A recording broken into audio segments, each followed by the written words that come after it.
दोस्तों,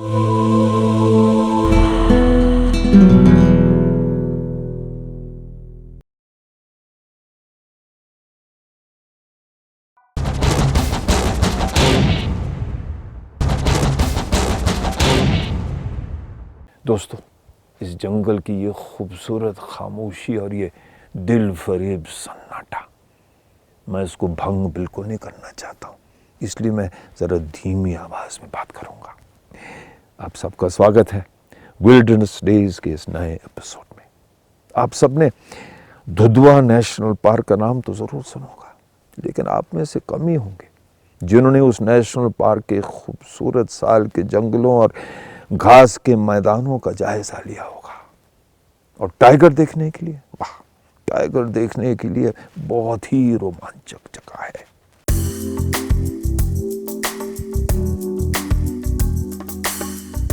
Dudhwa national park, इसमें कुछ तो खास है जो दूसरे नेशनल पार्क्स में नहीं है।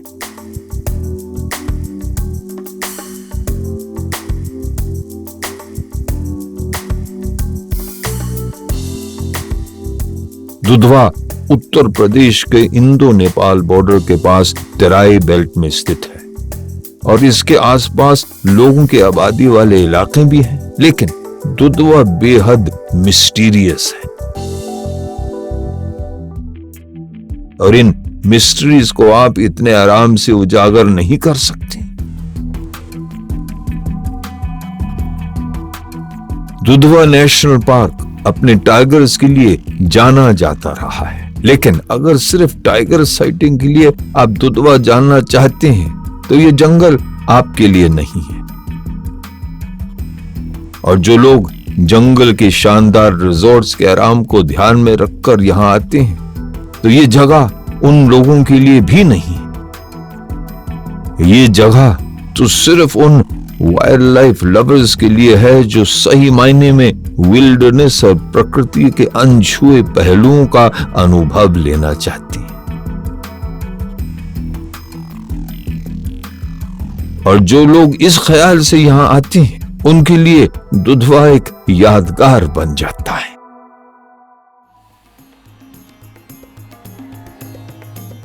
दुधवा किसी भी वाइल्ड लाइफर की जंगल स्किल्स टेस्ट कर लेता है और आप चाहे कितने ही अच्छे वाइल्ड लाइफर हों, आपको इस टेस्ट से गुजरना ही पड़ा।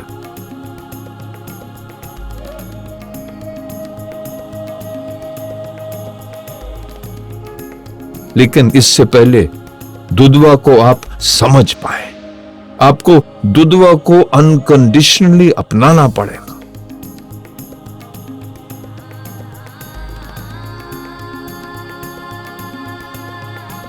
बहुत कम लोगों को यह पता है कि दुधवा अपने एक सींग वाले राइनो के लिए जाना जाता है। जी हां, राइनो, और वो भी उत्तर प्रदेश में।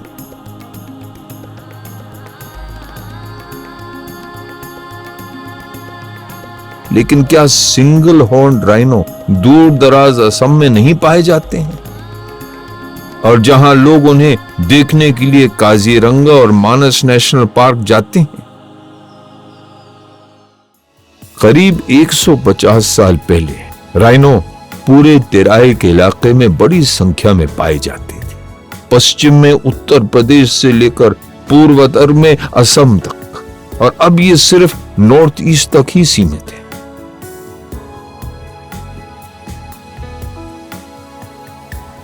लेकिन 1980 में एक बड़ी परियोजना को शुरू किया गया। प्लान था राइना को दोबारा उत्तर प्रदेश के तराई इलाके में बसाना, और उसके लिए इस बड़े इंक्लूजन को दुधवा के बीचों बीच बनाया गया था।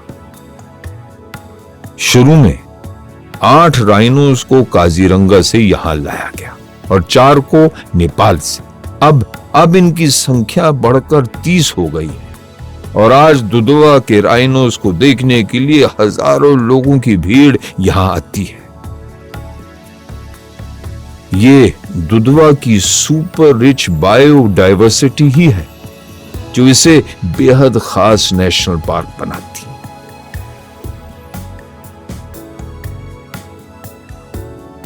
साल के पेड़ों के खास जंगल दुधवा में देखने को मिलती हैं। इस नेशनल पार्क में कई वेटलैंड्स और फ्लडेड ग्रासलैंड्स भी हैं, जिसमें बहुत से जानवर और पक्षी अपना घर बनाते हैं। भारत के आधे से ज्यादा 12 सिंघा यानी कि स्वैम्प डियर यहीं दुधवा में रहते हैं और बेहद मुश्किल से दिखते हैं। अब दोस्तों, वक्त है एक छोटे से ब्रेक का, लेकिन हमारे साथ बने रहिए, क्योंकि ब्रेक के बाद हम आपको एक दूसरी बहुत ही खूबसूरत जगह लेके चलेंगे।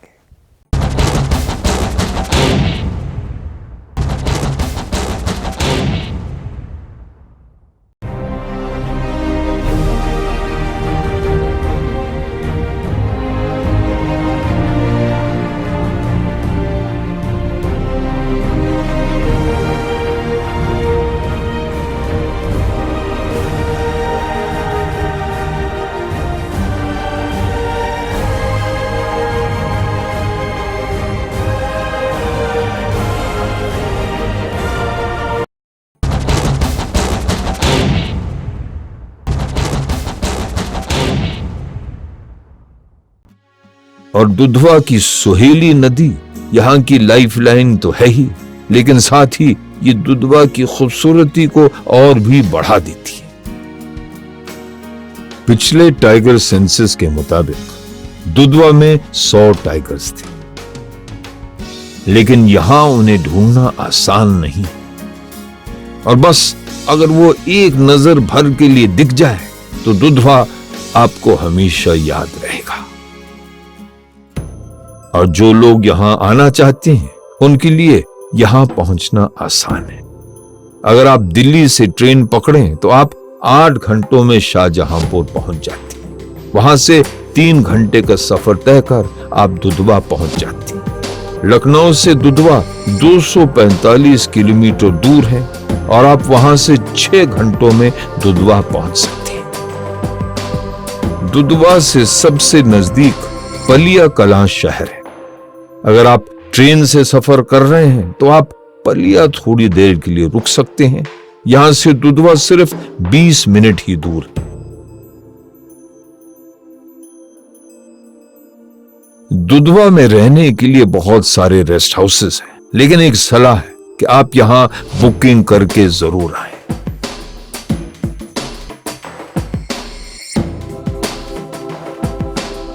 जंगल का लुत्फ लेना हो तो आप जीप सफारी या फिर एलिफेंट सफारी कर सकते हैं, लेकिन जंगल का असली मजा तो हाथी की सफारी में ही आता है। और यहां जंगल में बहुत सारी मचाने और वॉच टावर्स हैं, जहां आप घंटों बिना किसी डिस्टरबेंस के बैठ सकते हैं। दुधवा का जितना भी चर्चा किया जाए वो तब तक कम है जब तक हम बिली अर्जुन सिंह का चर्चा न करें। लेजेंडरी बिली अर्जुन सिंह देश के एक बेहतरीन एनवायरमेंटलिस्ट रहे। उनकी किताबें और उनकी लगातार मेहनत का ही नतीजा है कि 1977 में दुधवा को नेशनल पार्क का दर्जा मिल ही गया। 80 के दशक में अर्जुन सिंह ने तारा नाम की एक टाइग्रेस को पाला। उसका जन्म एक चिड़ियाघर में हुआ था। बिली ने कुछ तेंदुए भी पाले और बाद में उन्हें दुधवा के जंगल में छोड़ दिया। हालांकि तारा एक्सपेरिमेंट लगातार विवादों में रहा है, लेकिन बिली अर्जुन ने जो दुधवा के लिए किया है उसे सलाम करना ही पड़ेगा। दुधवा के पास 2 सैंक्चुअरीज हैं, कतरनिया घाट और किशनपुर। इन दोनों को जोड़कर दुधवा टाइगर रिजर्व बनता है। दुधवा में अगर आप हैं तो आपको यह पता नहीं होगा कि आपकी यात्रा में आपको क्या मिलेगा। किस जानवर को आप अपने कैमरे में कैद कर लेंगे, ये आपकी किस्मत पर निर्भर है। और जो लोग थ्रिल, एडवेंचर और पॉसिबिलिटीज में विश्वास रखते तो दुधवा उनके लिए ही बना है।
दोस्तों, अब दुधवा नेशनल पार्क से हम आपको लिए चलते हैं एक ऐसी खूबसूरत जगह जो आपके दिलों को ज़रूर छू लेगी। ये उत्तराखंड में बसा हुआ एक छोटा सा गांव है जिसका नाम है छोटी हल्द्वानी। इस गांव के इर्द गिर्द आज भी जिम कॉर्बेट साहब की रूह घूमती रहती है, बल्कि वहाँ के गांव वालों का ये कहना है कि आज भी वहाँ की हवाओं में कॉर्बेट साहब रहते हैं।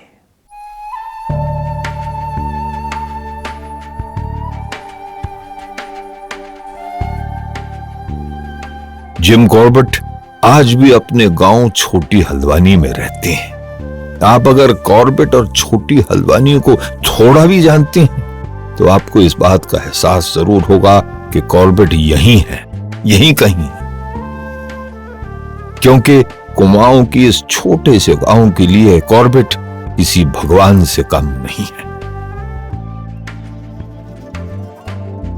छोटी हल्द्वानी और कॉर्बेट के बीच गहरे रिश्ते का खुलासा अभी कुछ सालों पहले ही हुआ है। यहां का हर घर किसी न किसी रूप में कॉर्बेट का ऋणी है, और यह ऋण पैसा का नहीं है, प्यार और कॉर्बेट की दरिया दिली का है।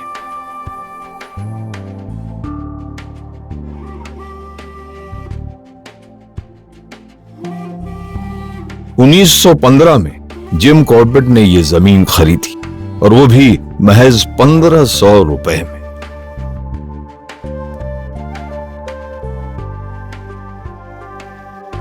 उस जमीन को उन्होंने 15 लोगों में बांट दिया, और वो भी बिल्कुल मुफ्त। वो इसे एक मॉडल विलेज बनाना चाहते थे। वो गांव वालों को तरक्की करते हुए देखना चाहते थे और लोगों को मॉडर्न एग्रीकल्चरल टेक्निक्स इस्तेमाल करने के लिए प्रेरित करते थे। उन्होंने इस गांव की चारों तरफ एक 7 किलोमीटर लंबी दीवार भी बनवाई ताकि लोगों और उनके घरों को जंगली जानवरों से बचाया जा सके।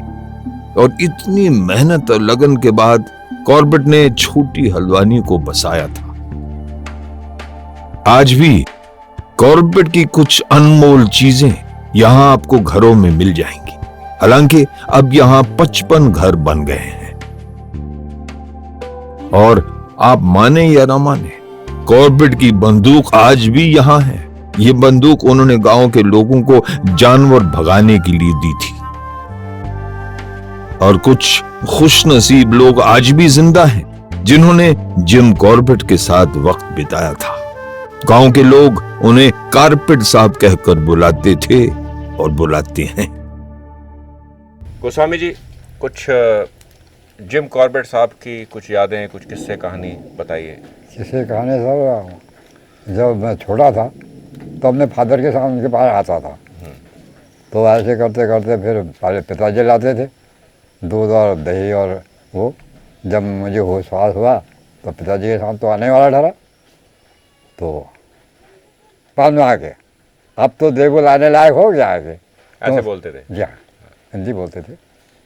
तो अब तुम सुबह अपना काम करो, ये 2 बहन भाई आ जाएंगे। ठीक है। तो किस तरह लगते थे? कैसा उनकी पर्सनैलिटी, व्यक्तित्व था? कैसे? पर्सनैलिटी अच्छी ठहरी, मिलिट्री के रिटायर्ड ठहरे, जनरल मेजर ठहरे। लंबे चौड़े थे? हाँ, बहुत लंबे नहीं थे हमारे पांडे जी के कद के, और से इनसे दुगने। और उनकी बहन मैगी? मैगी तो दुबली पत्ती थी। वो दुबली पत्ती थी। कुछ उनके वाक्य याद है? अंग्रेजी में कैसे बात करते थे वो? जी, अंग्रेजी में क्या बोलते थे? कुछ बस जैसे आप उसने कहा, जैसे आपने कुछ कहा,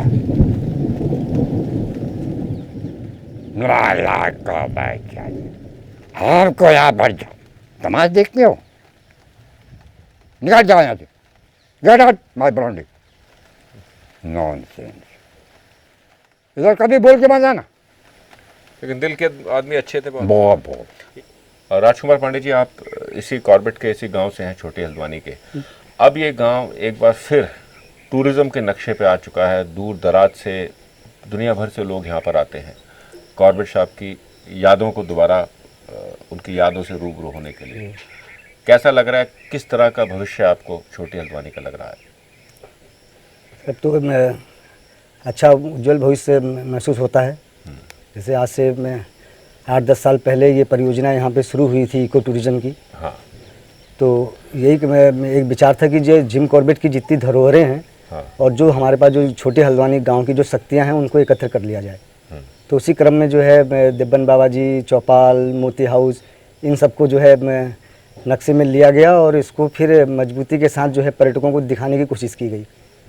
तो जो भी पर्यटक यहाँ आता है वो बहुत खुश होता है और वो बार बार दोबारा भी यहाँ आने को चाहता है। तो अब गांव में पर्यटन गतिविधियाँ थोड़ी सी बढ़ गई हैं। तो बढ़ने से जो है यहाँ की एक थोड़ी आर्थिक स्थिति भी, पर्यटन जब बढ़ेगा तो आर्थिक स्थिति मजबूत होगी। और जहाँ तो मैं समझता हूँ जिम कॉर्बेट का भी एक सपना रहा है कि इस गाँव के जो लोग रहें उनकी आर्थिक स्थिति मजबूत हो, ये भी उनका एक अपना सपना था।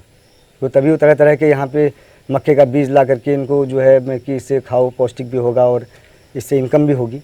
तो तरह तरह के इस टाइप के प्रोग्राम वो देते भी रहे गाँव वालों को। तो वही मैं चाहता हूँ कि अभी गवर्नमेंट भी इसमें कर ही रही है थोड़ा मैप वैप बनाने में मदद।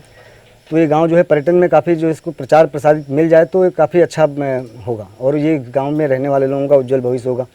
और आज भी जो है पूरे भारतवर्ष में एक ही है छोटे हल्द्वानी गांव, तो इस बात का भी बड़ा फख्र है हम लोगों को। ये कॉर्बेट का गाँव, कॉर्बेट का बसाया हुआ गाँव पूरे भारत में एक ही है, छोटे हल्द्वानी।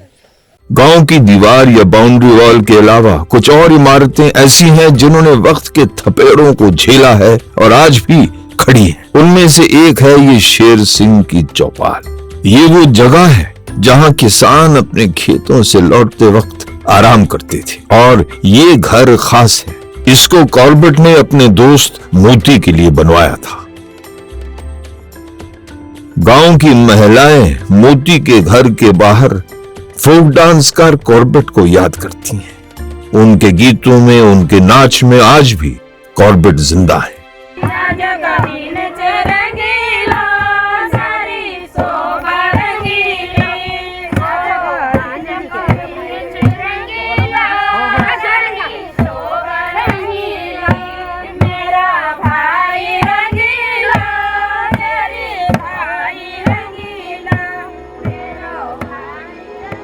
लगभग 10 साल पहले उत्तराखंड फॉरेस्ट डिपार्टमेंट ने छोटी हल्द्वानी को इको विलेज घोषित कर दिया और गांव के कुछ मकान गेस्ट हाउस में तब्दील किए गए हैं जहां टूरिस्ट रुक सकते हैं और लेजेंडरी जिम कॉर्बेट को और नजदीकी से जान सकते हैं। कॉर्बेट साहब की एक बहन भी थी जिनका नाम था मैगी। वो भी छोटी हल्द्वानी की खूबसूरती से बेहद प्रभावित थी। वो लिखती है, छोटी हल्द्वानी की शाम बेहद खूबसूरत है। शाम की सैर के दौरान यहाँ के नजारे हैरत अंगेज हैं। ढलते सूरज की लाली जब मक्के के खेतों पर पड़ती है और खेतों के पीछे नीले पहाड़ दिखते हैं तो मुझे लगता नहीं कि दुनिया में और कोई गांव इससे सुंदर होगा। तो दोस्तों, ये था जिम कॉर्बेट साहब यानी कि कारपेट साहब का गांव छोटी हल्द्वानी। दोस्तों, आज के लिए बस इतना ही। फिर हम आपसे इजाजत चाहते हैं, लेकिन सिर्फ अगले हफ्ते तक। नमस्कार।